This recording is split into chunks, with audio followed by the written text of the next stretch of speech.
La chronologie des médias qui change en 2022, ce que vous devez savoir pour l'instant, c'est que vous allez pouvoir attendre moins longtemps pour regarder vos films en SVOD, et ça c'est une bonne nouvelle pour tout le monde. Les pubs ciblées en fonction de l'orientation sexuelle et de la religion vont être interdites en Europe, une faille de sécurité dans Dark Souls ou encore une liste non exhaustive des jeux compatibles ou non sur le Steam Deck. Si les actualités vous ont plu, n'hésitez pas à vous abonner. Sur ce, je vous dis bonjour à tous et bienvenue dans cette nouvelle revue de presse.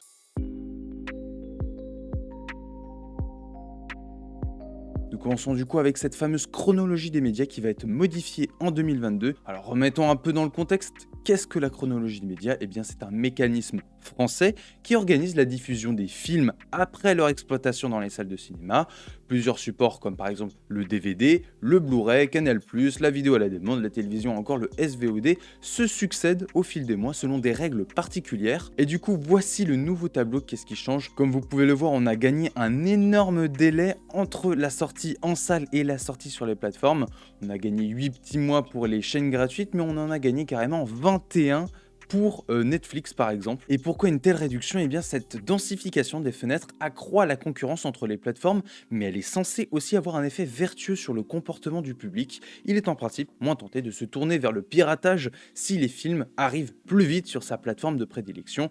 Un temps d'attente de 3 ans pour un film sur Netflix était jugé anachronique à l'ère de l'immédiateté. 36 mois pour un film sur Netflix, putain. Et si jamais vous vous posiez la question de pourquoi Netflix a 2 mois d'avance sur Amazon Prime et Disney+, eh bien selon le journal L'Opinion, la raison réside dans le fait que Netflix a pu signer un accord bilatéral avec les professionnels du cinéma pour financer des films de petite envergure avec une somme versée de 3 à 4 millions d'euros, ce qui lui fait gagner 2 mois sur ses 2 concurrents directs dans la vidéo à la demande par abonnement, et ces 2 mois qui sont vraiment très stratégiques pour attirer davantage de visiteurs sur sa plateforme. Et pour terminer, cette chronologie des médias ne fonctionne que pour les films sortis au cinéma et ne prend absolument pas en compte tout ce qui va être série TV.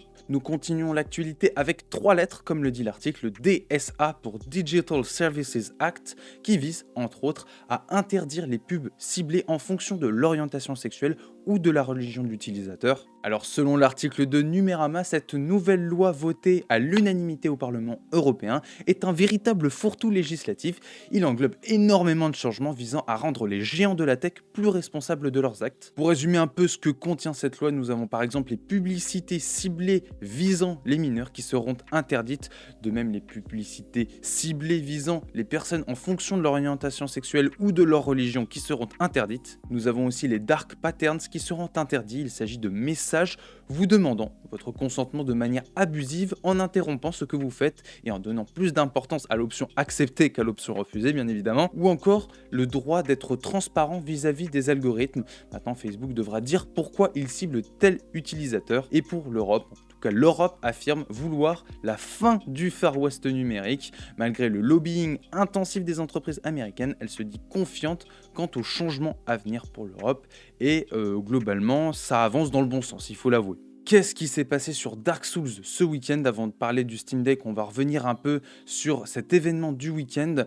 L'éditeur From Software qui a carrément été obligé de couper les serveurs de Dark Souls pour éviter l'exploitation d'une faille dangereuse qui peut être exploitée par un envahisseur en multijoueur afin d'exécuter des lignes de code sur votre PC et en prendre carrément le contrôle. Fort heureusement, c'est un joueur bienveillant qui a découvert la faille et qui a décidé de la faire remonter à l'éditeur From Software, qui a décidé de couper les serveurs multijoueurs de tous les jeux Dark Souls sur PC Steam par précaution afin d'enquêter et de corriger la faille si elle est confirmée. Alors en pratique, vous n'avez pas besoin de désinstaller le jeu, contrairement à ce que certains appellent à faire, et confirmons au passage que cela ne concerne que les versions PC des jeux Dark Souls. Les versions console ainsi que Sekiro, Bloodborne ou encore Demon's Souls ne sont pas affectées. Et nous terminons ces actualités avec le Steam Deck. Quels jeux sont compatibles avec la machine? C'est une première liste non exhaustive qui a été sortie de la part de Valve. Alors fort heureusement pour nous, pour l'instant, il n'y a que 5 jeux qui ne sont pas compatibles avec le Steam Deck, à savoir Arizona Sunshine, Budget Cuts,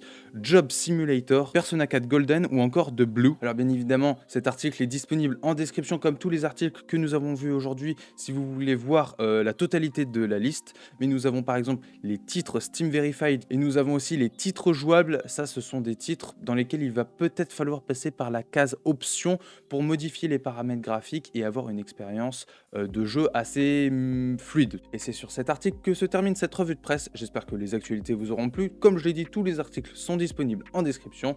Sur ce, je vous dis à demain pour une nouvelle revue de presse. Salut!